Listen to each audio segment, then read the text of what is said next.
With campus, everyone knows, like, maybe we won't succeed. I don't know what the odds are. But,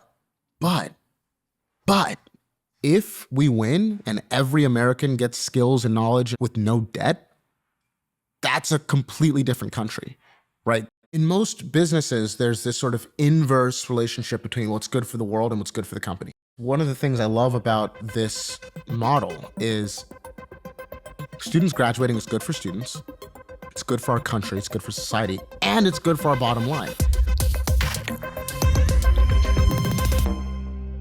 I'm Bob Safian, and I'm here with Tade Oyerinde of Campus. Tade, thanks for joining us. Thanks for having me, Bob. I'm excited to be here. So this time of year, students go back to school. You started Campus in 2022, the U.S.'s first online community college. Tuition is only around $7,200, and it's taken off, attracting professors from places like Princeton and NYU. What's the goal, the mission of Campus? If you think about over the last 30 years, as four-year universities become so expensive, today almost half of all undergrads will start off at a community college. And community colleges, when they work, are awesome. You go there, you take 2 years. Typically, they're a lot less expensive. And then you can still transfer into a four-year university and still get the degree and the prestige and the employment benefits that come from having, let's say, a Penn State degree, for example, but with half the cost. Typically, community college is so inexpensive that you can actually cover it completely with federal grants, particularly the Pell Grant, which is about $7,500 a year. The problem is most kids who go to community college don't complete. About 2/3, 68% of students who go to community college will never graduate. And unfortunately, they will leave at an average of $5,700 in debt. Yeah, there is a lot of debt out there, right? Trillions of dollars in debt. Yeah, we're about to pass $2 trillion next year in federal student loan debt. And so it's a big problem. And in 2020, I decided, and hey, what would it look like to rebuild sort of the community college experience, but in a post-COVID world with live online courses taught by a distributed network of professors who also teach at top schools like UCLA, Princeton, NYU, Morehouse, etc. So that was the big vision. And we ended up getting lucky in a lot of ways and being able to bring it to life. I mean, as you mentioned, like the cost of higher education just keeps going up and up and up. And it kind of seems like that's accepted, and sort of the community college model is sort of a way around that, right? Like, is that the way you think about it? Why would you pay, $60,000 a year to go to a four-year university for the first 2 years when you could pay nothing by starting off at a community college and then transfer? You still get the same credential, the same degree. And the answer is because four-year university is awesome, right? It's a dating app, it's a social networking app, it's country club for the upper middle class and wealthy. And if you're in those categories, that's great. But it is not logical for most Americans to spend that kind of dough for those first 2 years, just that freshman experience. And the transferring from a 2-year to a 4-year school to get a degree, is that easy? I mean, is that something that Campus is working on trying to make easier? Students lose on average about a third of their credits when they transfer from an average community college to an average four-year university. And that's really annoying because these kids are disproportionately likely to be the first in their family to go to college. They're typically middle to lower income. And so to say, hey, I know you took Calculus 1 and you passed, you got an A, but we're not taking that. You got to redo it. It's just a slap in the face, and it's not productive. And so, yeah, we're doing a lot of work to try and make that transfer process as efficient as possible. The first thing we do is we sign what are called guaranteed admissions agreements. We haven't actually announced these yet, but I guess I'll give you the scoop here. We actually recently just signed a deal with Arizona State University and Butler University. Any student comes to campus and gets a 2.5 GPA or a 3.0 GPA at Butler, they get automatically admitted into ASU and Butler as juniors with full junior standing. That's a game changer. That's what this is about. Students need to be able to know, when I'm coming to campus, I'm not even really going to get a campus degree. I am a pre-ASU student. I am a pre-Butler student. That's kind of how they need to think about what they're doing when they come here. But the main difference is our tuition is so inexpensive that the Pell Grant completely covers it. And so 86% of our students pay nothing out of pocket. The federal government covers it completely. More than half of your students are Black or Hispanic, 70% are women. I think most are first generation college students. Yep. Your graduation rates, though, are above what the averages are. So you approach this population differently than other schools. How do you do that? Yeah. So if you look at the landscape, 17.4% of kids who go to community college will graduate on time. Less than 1 in 5. Yeah. That's crazy. Yeah. If you look at the one bright spot on the map that's way above the sort of the pack, it's actually CUNY's ASAP program here in New York City. There's several key components, but the first is stop nickeling and diming students, charging them exam fees or textbook, ridiculous $400 for a textbook. Cut all that out. You cover your tuition, everything's included. No BS surprise fees. 2, you got to pair every student with a success coach. This is basically a professional Nigerian mother who's logging in to your classes, checking your grades, making sure you're getting your assignments in, like my mom did when I was an undergrad, and just making sure you stay on track. And we basically said, wow, why isn't every community college doing this? And the answer is it's too expensive. Now, you tell me I can't do something, it's exactly what I want to go do. I opened up a spreadsheet back in 2020, figured out how to make the math work so that every student could actually get a slightly better, offering. So what we do, we give every student a laptop and we pay their Wi-Fi bills. So it doesn't matter what your home internet situation is, you can take our classes. 2, all of our classes are live online. So it's not like pre-recorded videos on Coursera or edX. This is like you're meeting this Princeton or UCLA professor face to face for 3 hours every single week, right? And so that's super important for young people today if you want accountability to be a part of what motivates them to come to class. Like they are both trying to impress the professor and the TAs and not disappoint them. But then there's also like social dynamics. Oh, my friends are going to be in class. Oh, this girl I think is cute is going to be in class. This guy I think is cool. Like, all of that stuff is what motivates 18-year-olds and 19-year-olds to do things. We provide every student with mental health counseling. So they have the option of actually setting up a monthly call with a mental health counselor, which is really important. So you offer all these additional services. You also, as I understand it, pay your professors, your adjuncts, double the national average. How do you afford to do all of that and still keep your tuition as low as everybody else's? Yeah. So the average professor, a lot of people don't know this, at a school like a UCLA or a Princeton, is probably going to get about $4,000 to $5,000 per class that they teach. We pay our professors $8,000 per class. I discovered this in 2018. I was at UCLA meeting with professors, and I get into this guy's office, and he's got an air mattress next to his desk. And he explains to me what it really means to be an adjunct. Most adjuncts are recent, PhD graduates who, basically never going to get a tenure track job.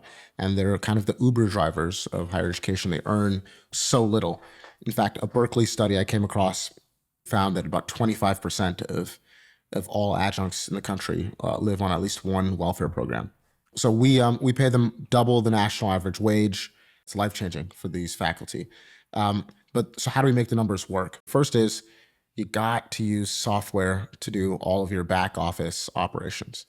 How can you be as efficient as possible so that you spend as little doing all the back office stuff that doesn't actually affect students' experience directly? And the second piece is average class size. You basically need to put about 100 students in every class to make this efficient. What a lot of community colleges do is they offer way too many classes. They'll say things like, if one student wants to study sexuality in the ancient Mayan Empire before the Spanish arrival, then they have to offer that class. So you're losing money on that class, right? You're losing a ton of money on that class because Yeah. you still have to pay the professor the same whether or not there's one kid or 100.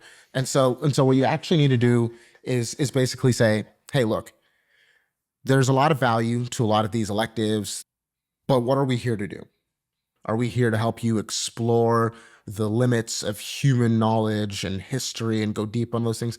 No, we are here to help young people figure out their purpose and then identify and acquire the skills and knowledge to turn their purpose into their career and then transfer into a four-year school or get placed into a great job when they graduate. That's our purpose.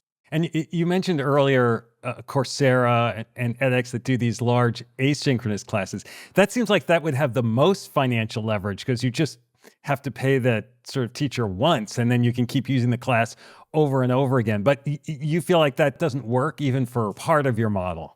Just go on YouTube if you just want an asynchronous experience. There's enough good content, Khan Academy. There's enough good content out there if you just want an asynchronous experience. Most people need, I think, more motivation, more accountability, more interactivity and engagement than that format affords. And so live online, I think, is sort of the holy grail that no one had really executed on. And the simple reason was that the technology just wasn't there. There weren't enough Americans with high bandwidth to support what we're doing right now. The cameras weren't good enough. The audio quality wasn't good enough. And obviously with COVID, all of the professors in the country, like overnight, got baptized in like this training for how to do live online. Students learned about it. Some students really want that format as a sort of middle ground between going into campus and just watching pre-recorded videos. So yeah, we're kind of all in on the sort of synchronous format. The investments that you make in services for your students, while they can cost you something, if you have a lower dropout rate than other schools, a lower churn, then from a business standpoint, that can kind of help pay for itself. I mean, is that part of the business model also? Like, does that help you in that way? Well, you just said the secret, the quiet part out loud. But yes, that is the kind of genius thing that the business model that we discovered. If you actually have better graduation rates, better persistence and retention rates, your lifetime revenue per student actually goes up, right? So most community colleges will lose 50% of students every single year, and that's lost revenue. Like now they're not oriented to really think this way because they don't think of themselves as a business offering a service to customers. They kind of think of themselves, it's like, oh, you have to apply to come to our school and we will decide whether or not we want to serve you and whether or not you graduate, sink or swim, it's all up to you. That's kind of the whole posture of our higher education framework. Most schools are just, they should really flip the model like we have. And they say, no, students are our customers, helping them acquire skills, knowledge, and then giving them a credential that proves that they have those skills and that knowledge. That's the service. And when you think about it that way, yes, if your customers are leaving out the door and they're not coming back, well, what are you going to do? You're going to try and do everything you can to stop them. And then when you do that, your revenue per student goes up, per customer goes up, and then you can actually spend more to try and keep more customers. And by the way, it's one of the things I love about this model is students graduating is good for students. It's good for our country. It's good for society. And it's good for our bottom line. Your title at campus isn't CEO, it's Chancellor. Why is that? What's the difference between a Chancellor and a CEO? One of the challenges of building campus has been, are we a tech company or are we a college? And we're both. But man, if that's not hard to get across to people, sometimes, we've brought in people from some of the best tech companies and maybe they come from Uber or DoorDash, for example. Let's say you have an Uber driver who gets bad ratings. Great, you just kick him off the platform. No big deal, right? It's a business, it's for profit, they're grown-ups. That's how it works. If we have a student who's disrupting class, being a little bit cheeky, maybe, kind of sassy with professors and TAs and a little bit unpleasant and distracting with classmates, you can't just kick them out like that. Like that's a student, that's a young person. Like, we have to serve them. We have to take this thoughtful, methodical, ethical, nuanced approach to dealing with that student. I thought it was super important that we give folks in the company names and titles, certainly in leadership, that reflects this duality. How much do you personally interact with campus students? Not as much as you might think. I'm an engineer. I'm not a social worker. I'm not a teacher. Our first cohort of students was like 14 kids or something like that. And so I met every single one of them to talk to them, understand, why they came, why they responded to our marketing, what their experience was like. We recently partnered with Forever 21 to become their official education benefit provider. We also haven't announced this, but I'm just breaking all the news. So if you're a Forever 21 employee, you get to go to campus and take some classes for free. I went on a tour with my chief of staff, just went and visited a bunch of Forever 21 stores. Me just walking up to these like 22-year-old employees, like, hey, want to have some beer and coffee in the back room and talk about your future? Like, it's like, that's literally, that was literally what I was, what we were doing. We sat down with this one girl. She goes like, I really want to open an animal shelter. I know I need to save up money for like 40 years. And then probably when I'm ready to retire, I'll open an animal shelter. I was like, did you know that there are people whose job it is to give away small business loans to people just like you to start animal shelters? She looked at me like I just told her aliens were real. It's like mind blown. That experience kind of changed my whole outlook on what we do. Really now, I see our work is so much more around, one, helping students identify their purpose. What did God or the universe or whatever your preferred language is put you on this earth to go do, right? What are you naturally gifted in? What are you naturally passionate about? And then what are the things at the intersection of those two things that the world is willing to pay you to do? So that's kind of how I frame what we do now. It's very different from just, go to college. Get the support you need to create the life that you've always dreamed of. That's what we do. Among your investors, you've got OpenAI, Sam Altman, Shaquille O'Neal just signed on as an investor. Do each of these characters give you advice? Do you rely on them for different things? Sam Altman, this guy's a crazy guy. He went to community college before Stanford. A lot of people don't know that. And so when I met him, it was like a shotgun wedding. We met on like a Monday, and then we just texted all week, did a couple Zooms. By Thursday, he wrote the check.